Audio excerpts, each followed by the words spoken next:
Thank you, Dimitri.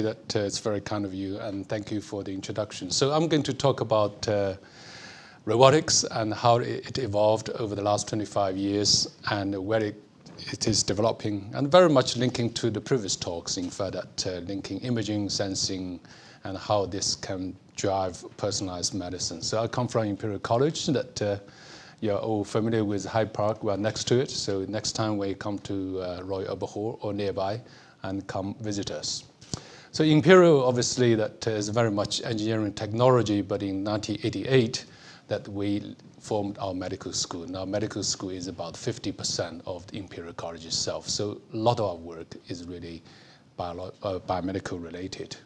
So the Hamling Centre is very much drive towards developing technology that will be useful for not only resource-rich countries, the Western countries, and also in resource-poor countries. So putting the boundary condition around it. And I'm going to use robotics, perhaps not a technology that you link with what we call the accessible technology, but see how the direction we are pushing, making what is expensive and also what is regarded as a niche into something that is a commonplace for future.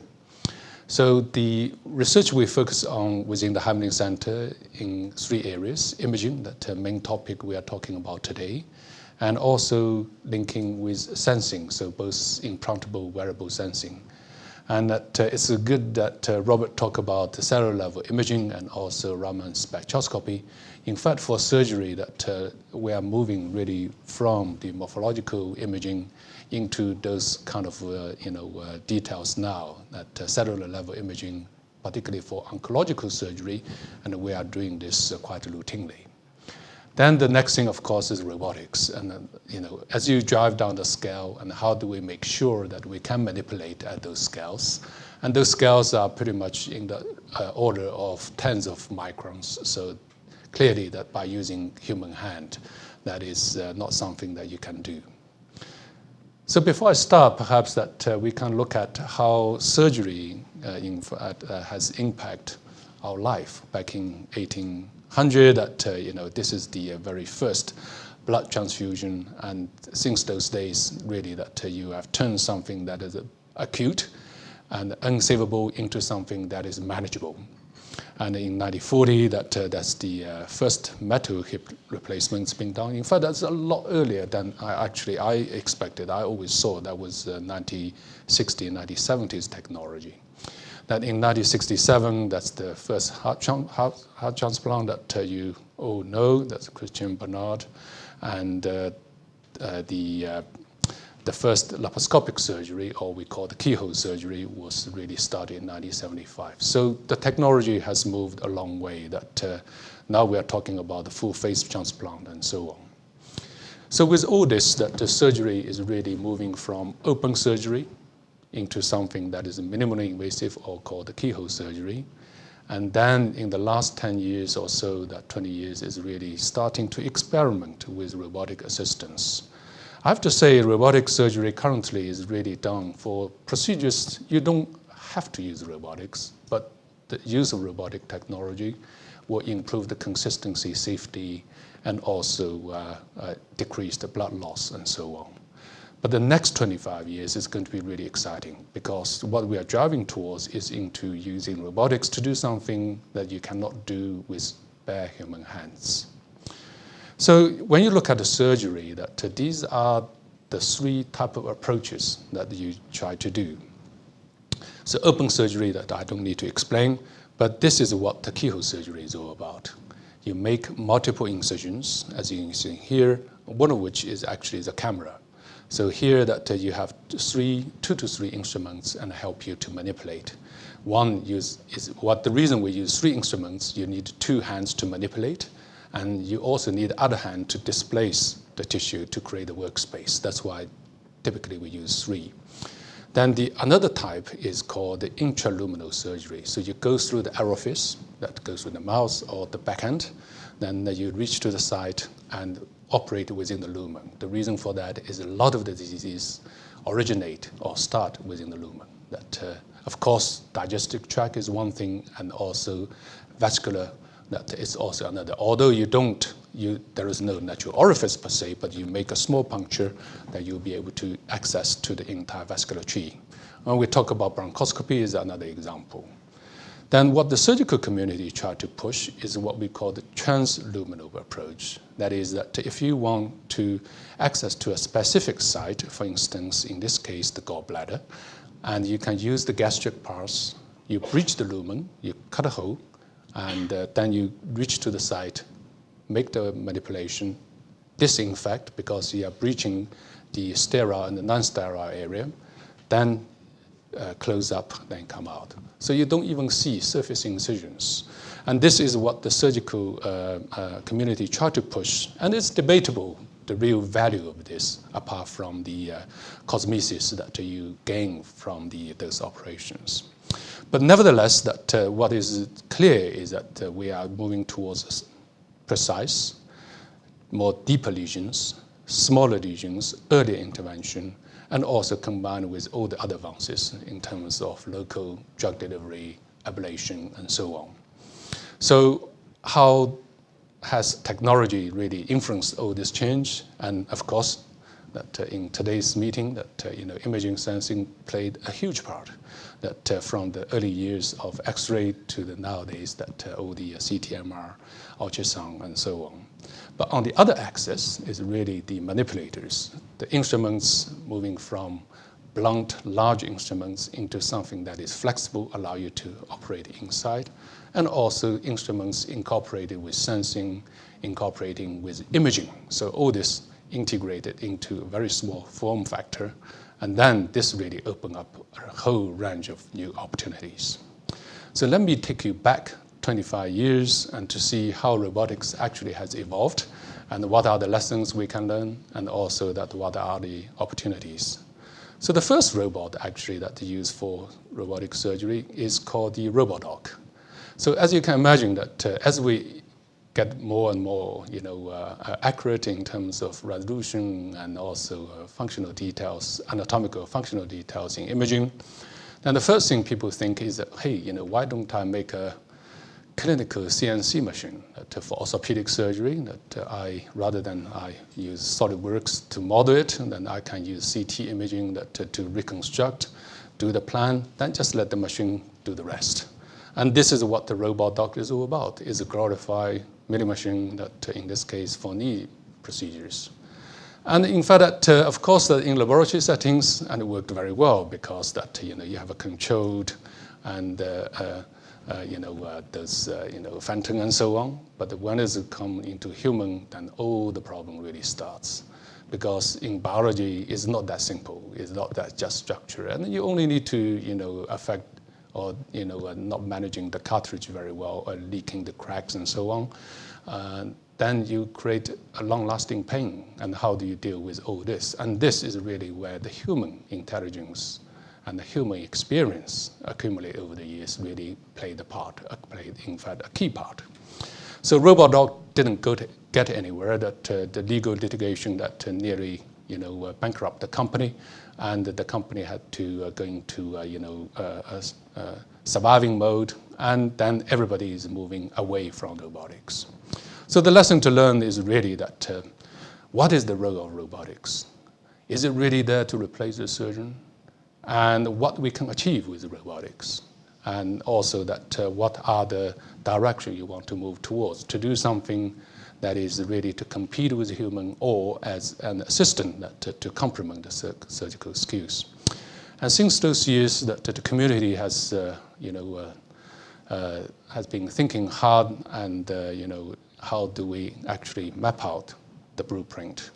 And then this general area of making robots can cooperate with the human prevail. And this is perhaps in the near future where the robot will go. So despite all this media hype in terms of the robot will take over human and all these things, certainly in surgical robots, not yet. And I don't see this in the foreseeable future.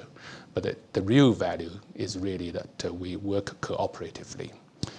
So here are some of the examples of those robots that from academic community and also in commercial ventures that, as you can see here, that they all come in different forms and so on for spinal surgery, for orthopedic surgery, and so on. And a lot of which is really that concerning with that human-robot cooperation with preoperative image guidance. So here is a pictorial snapshot of some of the systems. And there are really two kinds. One is what we call the grounded system. Grounded system, those robots sit on the ground and then with an arm and operate on the patient. And another one is that is mounted onto the patient itself. So for instance, for spinal surgery, that you can mount onto the spine, and therefore when the patient moves, then you can have a stable frame of reference. And in fact, that if you generalize this is in robotic community, we are really talking about the grounded and ungrounded system. So moving towards ungrounded system, of course, you are faced with many more challenges, but also brings many benefits. And nevertheless, that there are applications for both type of approaches. So talk about the human-robot cooperation. Here's one example. That here's the Mako surgical robot that you can do a hands-on control. The robot provides you with applied resistance. That's what we call the providing virtual fixture. When you want to draw a line, the best way to do it is use a ruler. And another way of calling a ruler is called a fixture. And then in 3D space, then you can create this 3D virtual fixture, and then therefore you can do sculpturing. So imagine that if I put a model here that digitally, then it will, the drill that, the burr will stop whenever it's outside, only fires when it's, on the surface and so on, then you can do 3D sculpturing. Everybody can do that. And this is what this one is. But the human is still taking the control.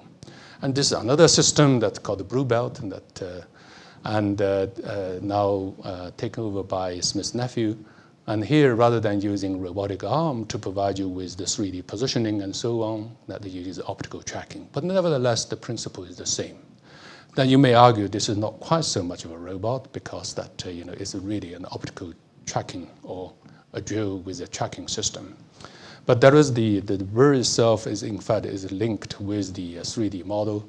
So this is much lighter weight, and also, of course, the cost is much lower.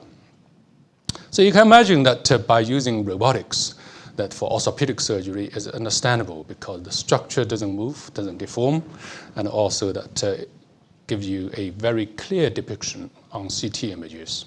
But when you come down to soft tissue, that when you start the operation, the topology change for keyhole surgery, you have to insufflate the abdomen and in order to create a workspace, all the structure changes. So the preoperative data, in fact, has very limited value during the operation. It can be used for planning, but during the operation, what you really need to use is a intraoperative guidance. So the very first surgical robot being used for keyhole surgery is called ESOP. And this is developed by Hamling Wang in University of Santa Barbara, and he spun off out as a company called the Computer Motion. And this is FDA approved in 1993. What it is basically a robotic camera holder.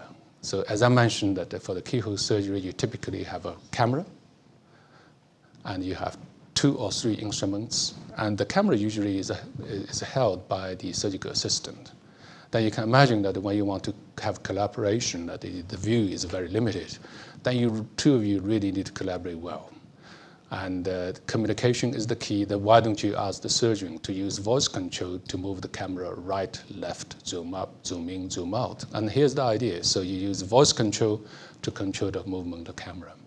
This, in fact, didn't have too much application because it's quite awkward to use. I mean, in the theater environment, I'm not sure if you have been, that in fact it's quite busy, quite a lot of people. And so that this didn't go very far, but he pushed the technology that rather than not just having the camera holder, he brings the manipulation of the surgical instruments as well. So this is called the Zeus. So the surgeon sitting here, and you do bi-manual control. This is the exoskeleton that to give you the master control. And therefore that you can now have a complete digital control. In fact, the console can sit anywhere. In fact, that Jack Mariscal from Strasbourg, he performed the operation Lindbergh, and he put his patient in Strasbourg, and he was in New York and performing the operation. So complete digital link and transatlantically even it is possible.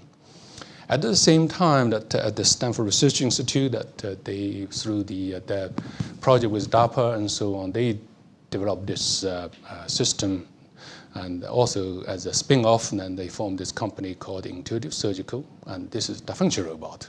The basic principle is very similar, that you have master-slave control, and what they have made very well is really this 3D viewing, 3D goggle that you can have immersive view that from the stereoscope. And then what's changing here is really what we call aligned vision motor axis. So here we only operate well when our vision axis and our motor axis, they align. So this is how we operate. We operate things in front of us. That's what we get used to through years of practice since we are born. But in laparoscopic surgery, you use one instrument in one hand, another instrument in the other. You project the image onto the screen, like what I'm doing now, and I'm operating like this. So it's very much like having a Chinese meal, having one chopstick in one hand, another chopstick in the other, look away, then try to eat. You can try tonight. That I've been using chopsticks since I was one. That I couldn't do this. I couldn't do this. So the learning curve is very steep, and that's where a lot of errors happen. That's why robot needs to happen. So what are the new generations of robots? So this is the new Da Vinci system called the Da Vinci Xi. So what is changing here is that the instruments get slimmer, and the workspace in terms of how the arm can reach is much wider, so that can be used in the theater without moving the base too much. And remember, all these systems are grounded systems, sitting on the ground and with a robot here. And of course, with all the kinematic control that at any time that where the tip of the instrument is. Then you can miniaturize this even further, that why don't we making multiple incisions that in the diagram I showed you earlier, why don't we make all this through a single port, then all the instrument will come out. And this, in fact, is the next generation one called Da Vinci XP, and you have 3 instruments, they all come from the same port. The white one is the camera, so therefore that in this case, that you through the single port, this is about 25 millimeter, and then you can have all the operation. So as you can see here, that the technology is certainly moving towards something that is more compact, less incision, and also that higher accuracy. So you may ask that what it can do, what type of accuracy it can have. So rather than show you a surgical scene, I'm pretty sure that it's not appropriate in the afternoon, and I show you something that is more palatable, and that's the kind of accuracy that you can get. So with preoperative imaging, then you'll be able to map the surgical field, then you can provide the guidance, and so on. So let me just show you a real case. I promise you I won't give you too much blood to show the workflow. So here's an example that from this is called the partial nephrectomy. So it's for a kidney cancer that you take out the part of the kidney. So that's why I call the partial nephrectomy.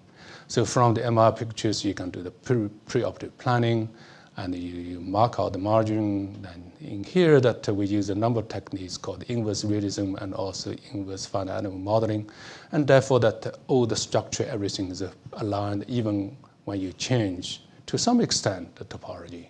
So with this, then you can see through, the exposed tissue surface, and you can have accurate excision, and also that a good consistency, and so on.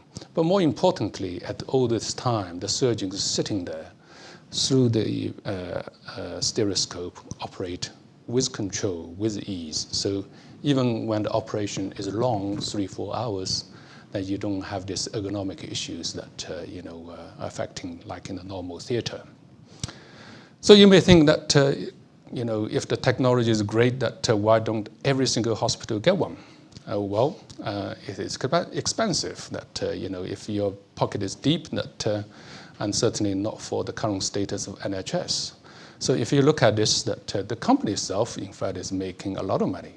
So the annual turnover is 2.5 billion. That the net profit is 500 million, and for a company, medical device company, in fact, this is pretty good.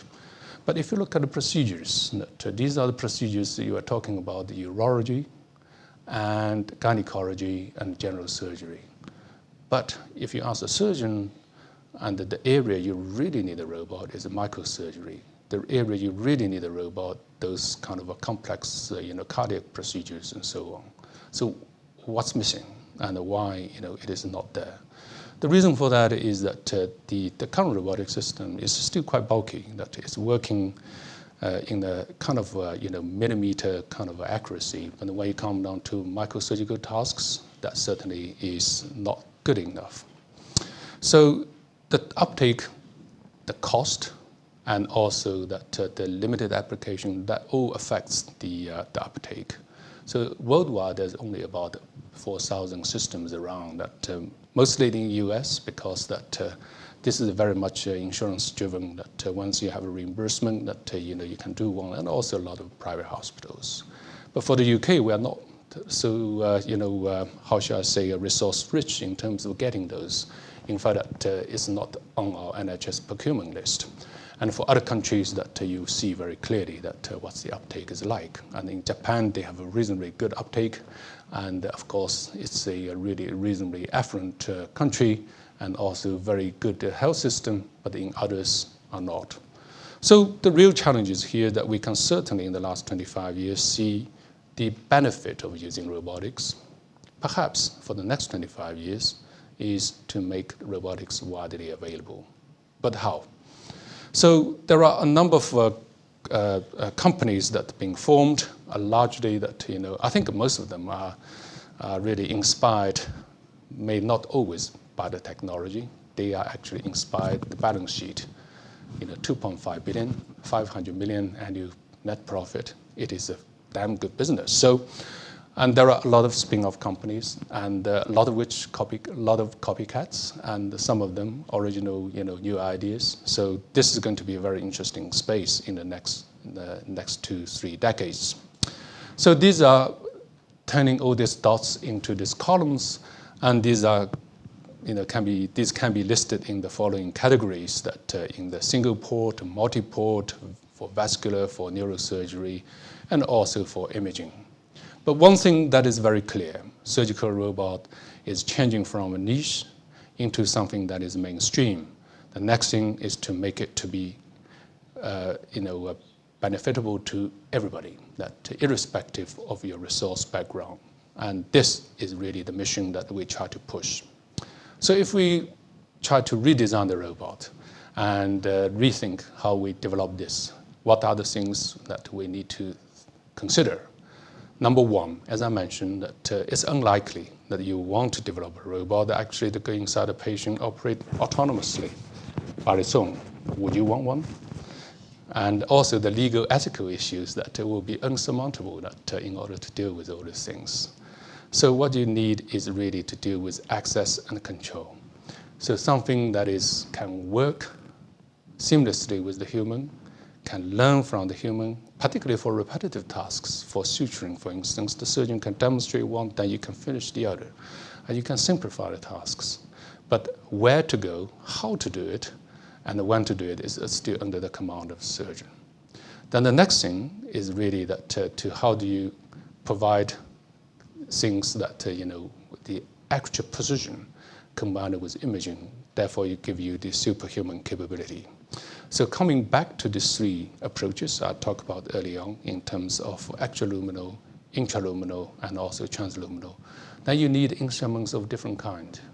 For instance, that if you want to go through these intraluminal procedures, you want a robot almost behave like a snake, then be able to navigate along the anatomical pathways, can follow its own paths, but also in the same time can adapt to the local anatomy. And within this, then you'll be able to also provide the manipulation, imaging, and so on. So you're all familiar with robots. Perhaps that your first glimpse of the robot, that for many of you are those robots in car factories. I'm not sure if you noticed that how those robots are positioned. In fact, those robots are all in cages. The reason for that, they exert very large force, very high speed. If you're in the way, they're blind because they're pre-programmed that it will injure you. So in fact, that people were killed in car factories by walking into the cell and inadvertently. So you need a robot that is agile, but also compliant, and also backdrivable, what we called. So be able to sense, be able to perform all this manipulation, but in the same time that you manipulate it, you can use very little force. All the effect due to gravity, load, and all these things can be automatically compensated. So therefore, with this, then it brings what we call the perceptual transparency. Because when you have a robot very rigid, then what is touching, delicate force change, you won't be able to feel it. But make it transparent, you will be able to. The other thing is that he now is using the feather to move it. In fact, this robot, we can also just blow it, then you will move if you want to. So making this robot agile, adaptive is one thing. Then the next thing is that to make the robot to be able to understand the human.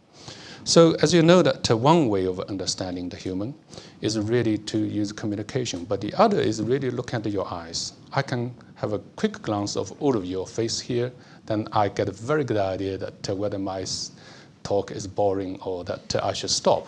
So this is through the eye gaze. And then when you want to collaborate each other, in fact, if you put a screen in front of you, just you can only look at each other's hands, you won't be able to collaborate. The minute you take out the screen and you can see your facial expression, see your eye movement, then you can collaborate. Why? Because attention, and also intention, a lot of the things can be picked up from the eye movements. So then what you're saying that, if we have for operating those robots, you need 2 or 3 instruments. We only have 2 hands. Then how about we add eyes? Then all of a sudden you have 4, hands. And this is, in fact, is very doable. So we use eyes, actually eye tracking, to combine this to control the robot. So let me just demonstrate that how it works. Let me just skip this one to go straight to the story. So here is a robot that I talked about earlier on, that you need an assistant to control the camera. So here's a demonstration that you don't need that. Well, you have a robot. We are not pre-programming at all. And at one time, it only captures your eye movements. Now from this, then the camera knows where you want to go. You will zoom in, zoom out as you wish. But you may think that, why don't I just pick up the eye gaze? That's not good enough, because sometimes you need to look away. Sometimes you look and sometimes you operate. So how do you deal with those distractions? And all the things are part of the parcel. And this is a robot, as you can see, when it operates, it doesn't really matter. You look at it, you can look away, you can talk to your colleagues, and it understands you. It's quite spooky, actually, when it starts to move, because all of a sudden you feel, gee, this robot starts to read my mind. And in fact, that's all what it is, that the eyes are the window to your soul. So, in some ways, this is the best place to pick up your intention. So you need the robot to be agile. You need to have the robot to be smart. And the next thing is that you need the robot to be small. Because if you look at the Da Vinci system, that this is a normal surgeon that, 1.8 meters high, and this is how it translates to a robotic system. And in fact, those robots actually nowadays are getting so big that I think some of the British lift will be too small for it, or corridor. So what we are trying to do is, can we shrink this? So this is one of our robots, and for microsurgical tasks. And across this V arm is only 40 centimeters. So whereas this one, you need a crane to move it from A to B, this one, you only need 2 cases, and jump into a London taxi, you can go from one to the other. And this is perhaps something that is more suitable. But more importantly, what we are introducing is not only those arms, but also using arms, because if you look at the normal keyhole surgery, those laparoscopic instruments is very much like your hand, but I lock your shoulder, I lock your elbow, and I lock your wrist. The only thing you can move is like this and also do the manipulation. So like the analogy I'm talking about using the chopsticks. What the differential system does is that it brings you the wrist. So it provides you what we call the endo wrist. So with this, if I have the wrist, then I can do a lot of interesting things. But now, if I can say I can bring you the shoulder and the elbow, then you can have the incision here, you can do things over there, and you do all this, and so on. Therefore, that much more flexible. And then you can do it from the single port, or you can through the multiport, and all the different configurations. So, for instance, this is through a transanal approach, and therefore you can use something what we call the submucosal dissection, and this is a procedure that is extremely difficult to do, and you can see the type of operation. So this is the system that perhaps I can skip this. So yet again, that I give you something that is more palatable, and so show how the dexterity and all these things. So the movement. So I don't need to change the incision direction or the port. Then you can actually move this into any direction you want. And these are the type of dexterity and all these things that you can see. So then, can we push this even further? Can we make the robot even smaller? Well, the answer is yes. So here is one example that what we are trying to do is really moving towards what we call the ungrounded system. So can we make the robot, for instance, that you can hold this in your hand? So, for instance, that for surgery, the situation is very similar to this. I can't hold my laser pointer that very steady unless that I really lock my hand, right? So, can somebody develop a robot that no matter how I shake, that you will actually to compensate for my handshake and pinpoint exactly what it is? And in fact, when you want to pinpoint something, that if I always try to do is pointing towards the letter, if I can have some real-time image processing, that it will recognize what the surrounding area what I'm talking at, and it will adjust it to the target. That's even better. So these are the type of things that we would call the ungrounded robot, can be used for guidance, for actuation, and also for force control and so on. So these are some of the devices you can see. So I'm going to, in the interest of time, that I'm only going through that very briefly. So all these robots, they are all robots, and they are pretty smart, and it can be integrated with imaging, and of course the cost won't be that too high. So this will make it to be much more deployable, because in third world countries, that for surgery, that there are two problems. One is, of course, the infrastructure, and the second one is really related to training. And training all the skills and take years to perfect. But if you have a device that actually allow you to do, and to do this with robotic assistance, with intelligence and so on, that it will be a lot better. So let me just give you one example of those devices, how they can be done. This is a brain surgery. That this particular device is called the blunt dissector. So you can think about that as a little spoon that to take out all this cancerous tissue that out that during the procedure. But one of the problems is that when you also have vascular structure, the blood vessels and so on.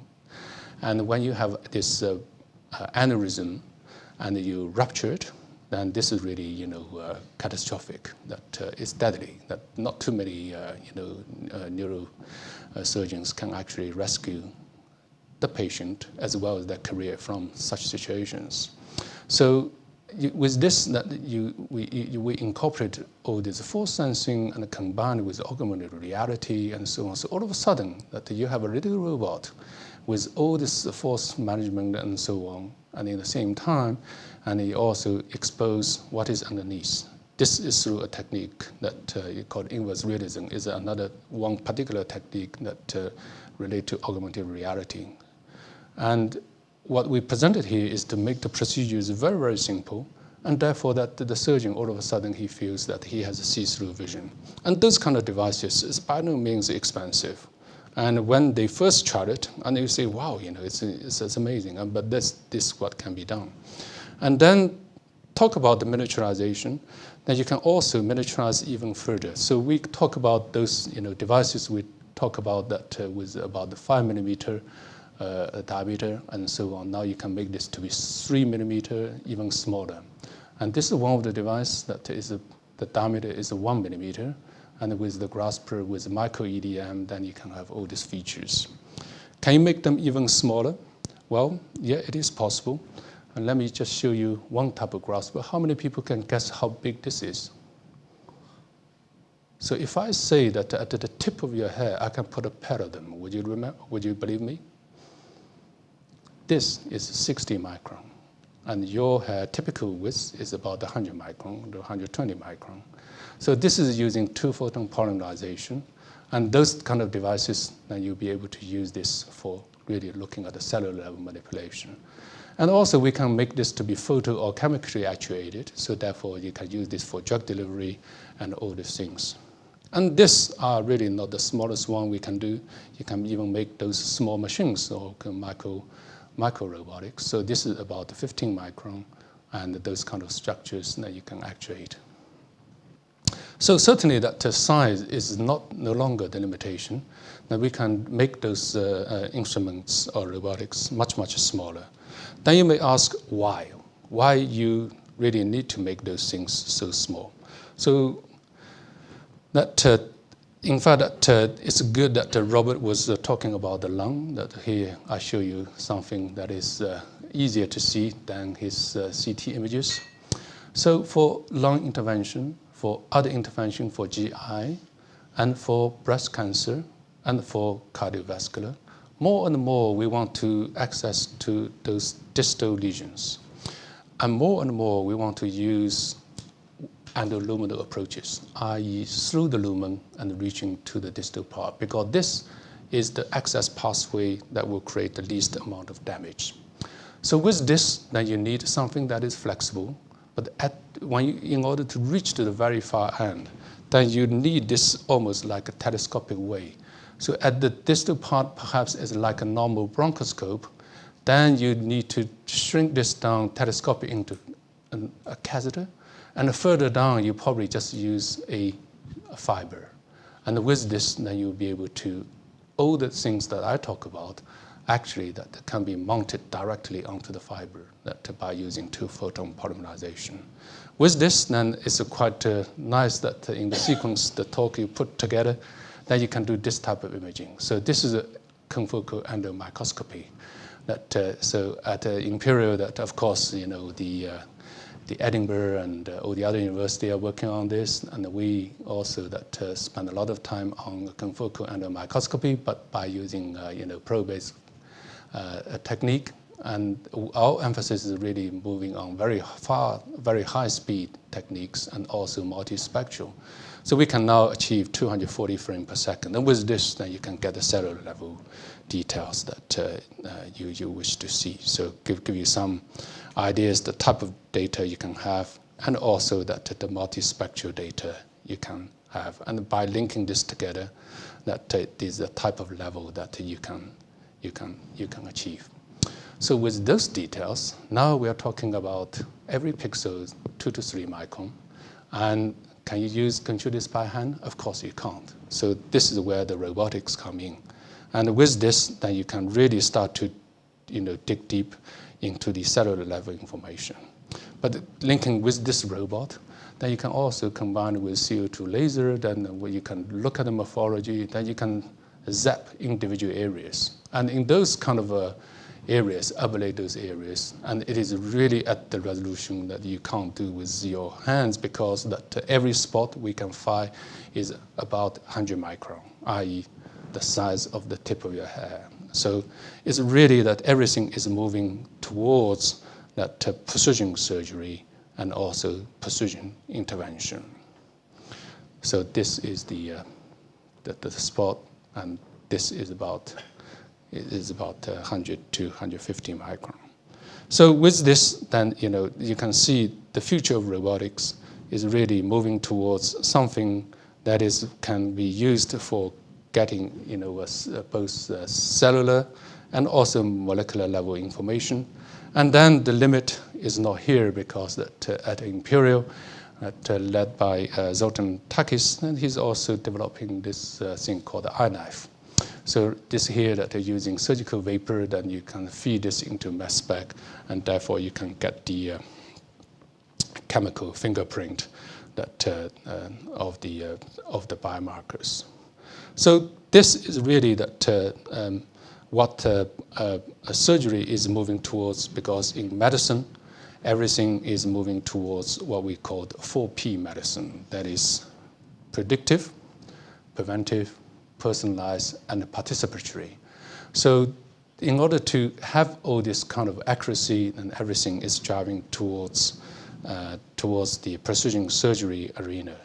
Then what the type of robot you want to develop is a robot that is able to have superhuman capabilities in terms of vision, have see-through vision, and has a brain that can outsmart human, in quotes, that in order to be able to recognize details, scene association, that tissue differentiation in real time, guidance, registration, has a superhuman capability of touch, sensation, not only haptic feedback, but also tactile feedback, and so on, allow you to reach into the very deep side of the region.